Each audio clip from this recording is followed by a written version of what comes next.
Bienvenue dans le monde narcissique et égoïste de Yann, où on parlait de moi, de mes muscles, et aussi dans cette vidéo de mes objectifs personnels, en tout cas objectifs géographiques.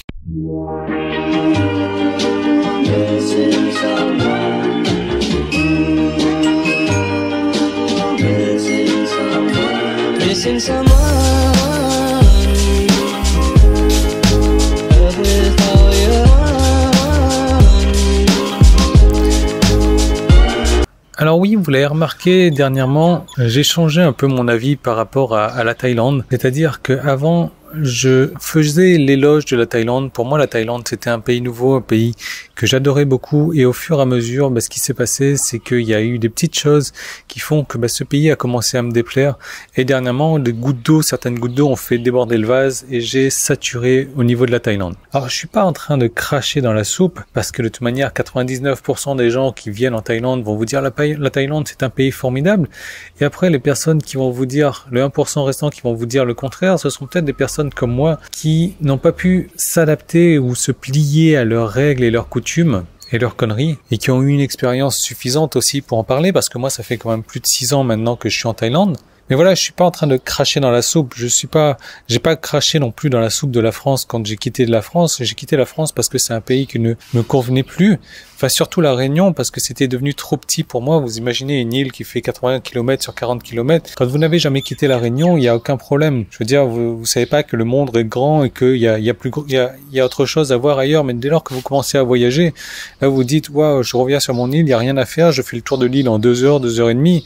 Il y a comme un problème. Maintenant, dès que j'ai envie de bouger de l'île, je me confronte au manque de concurrence, ce qui fait que j'ai des billets d'avion hors de prix. Pour vous donner un ordre d'idée, le billet d'avion, donc Réunion-Maurice, qui est fait 230 km de distance, c'est pas rare de le trouver à 400 €. En ratio distance-prix, c'est le voyage le plus cher au monde. Et pourquoi est-ce que c'est comme ça? Parce qu'il n'y a pas de concurrence. Un billet d'avion Réunion Métropole, on va payer ça dans les 1000 €, quoi. Mais encore, faut pas y aller pendant les vacances. Enfin bref, j'ai quitté la Réunion parce que j'avais besoin d'ouvrir mes ailes, j'avais besoin d'aller ailleurs, j'avais besoin de m'épanouir ailleurs. Et je suis allé en Thaïlande, dans un pays que je ne connaissais pas du tout, je n'avais jamais visité. Mais comme j'ai une capacité d'adaptation relativement rapide, je me suis dit, c'est pas grave, si jamais la Thaïlande ne me plaît pas, il y a plein de pays autour, je pourrais toujours y aller. Mais bon, voilà, la Thaïlande m'a plu, je me suis posé ici, je peux pas dire non plus que je me suis pas épanoui, je me suis beaucoup épanoui ici, j'ai eu des bons moments. Je pense que c'est dû à la Thaïlande également que mon business a connu une telle expansion, parce que j'ai pu penser différemment, j'ai eu un autre état d'esprit, j'ai beaucoup appris l'anglais également.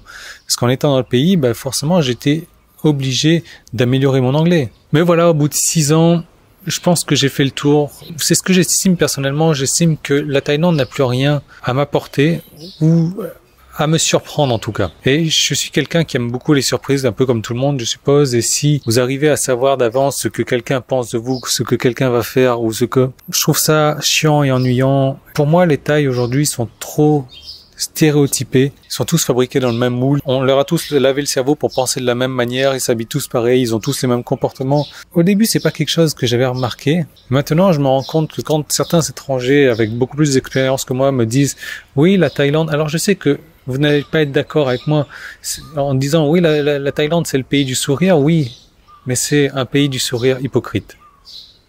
Et je sais que 99% des gens qui regardent cette vidéo ne seront pas d'accord avec moi, mais en même temps 99% des gens n'ont pas l'expérience que j'ai sur la Thaïlande. Donc tout ça pour vous dire que j'envisage de quitter la Thaïlande, certainement l'année prochaine.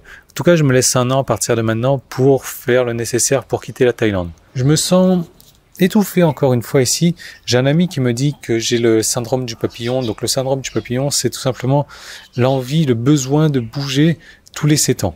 Et effectivement, c'est ça, si je regarde bien, ça fait 6 ans, plus de 6 ans, je prévois de déménager donc dans 1 an au bout de 7 ans. Et si je regarde bien également, j'avais construit ma maison en 2002, 2003 à La Réunion. Et au bout de 7 ans, voilà, j'ai vendu ma maison pour faire autre chose.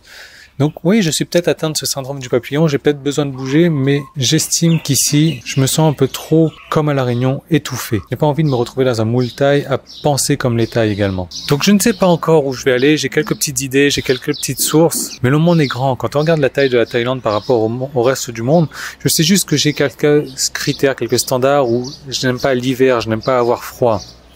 Donc je cherchais un pays où il y a une température relativement constante toute l'année. Alors je vais pas habiter dans une cave où il fait moins 12 aussi, mais voilà, la Thaïlande c'était idéal pour moi puisqu'il fait environ 30 degrés toute l'année. Mais j'ai surtout besoin d'un pays avec un état d'esprit différent. Je ne suis pas en train de dire que l'herbe est plus verte ailleurs, d'ailleurs elle est très très verte ici. Ce que je suis en train de dire, c'est que j'ai des objectifs. J'y suis arrivé. Comme vous le savez, des objectifs numéraires. Et je pense pas que je vais pouvoir les atteindre ici, même si je ferai la majeure partie de mon année 2017 ici en Thaïlande. Mais je pense que j'ai besoin d'aller dans un pays où tout le monde pense grand, où ils ont cette mentalité de la réussite. Et en disant ça, je sais exactement quel pays je suis en train de viser. Je sais pas, il y a tellement de paramètres qui rentrent en jeu, mais une chose est sûre, c'est que j'ai besoin de partir. Il y a quelque chose qui s'est passé là dans ma vie il y a quelques jours là, qui va faire que ça précipite les choses également. Je sais pas ce qui va se passer. Ça, je vous en parle. Ça reste entre vous et moi. Enfin, je sais. Vous allez me dire, oui, ça reste entre vous et moi, Yann, mais c'est une vidéo. Mais ça fait partie de ma thérapie également, le fait de faire des vidéos comme ça. Et ce que je pense, c'est peut-être à partir de l'année prochaine, début d'année prochaine, c'est changer carrément d'emplacement géographique, peut-être même rester en Thaïlande parce que j'aurais pas encore trouvé mon autre pays de destination. Changer ça, ou alors partir en début d'année prochaine, mais partir en mode voyageur, en mode touriste et aller visiter le monde et me poser là où le monde sera bien mieux pour moi. Donc voilà, tout ça pour vous dire que comme vous vous en doutez, j'ai fait mon temps ici. C'était un très beau pays. J'ai fait beaucoup de découvertes, mais j'ai besoin d'autre chose. Bon, en tout cas, merci de m'avoir écouté. Il faudra me faire payer à la séance de psychanalyse après. Moi, je vous retrouve dès demain dans une nouvelle vidéo. J'espère que cette nouvelle rubrique vous plaît. Même si ça vous plaît pas, je pense que je vais continuer. Ça me permet de sortir un petit peu ce que j'ai au fond de moi. Ça me permet de parler de choses dont je ne parle pas souvent et encore moins avec beaucoup de gens. Et ça vous permet de vous faire rentrer un peu plus dans mon monde narcissique et égoïste.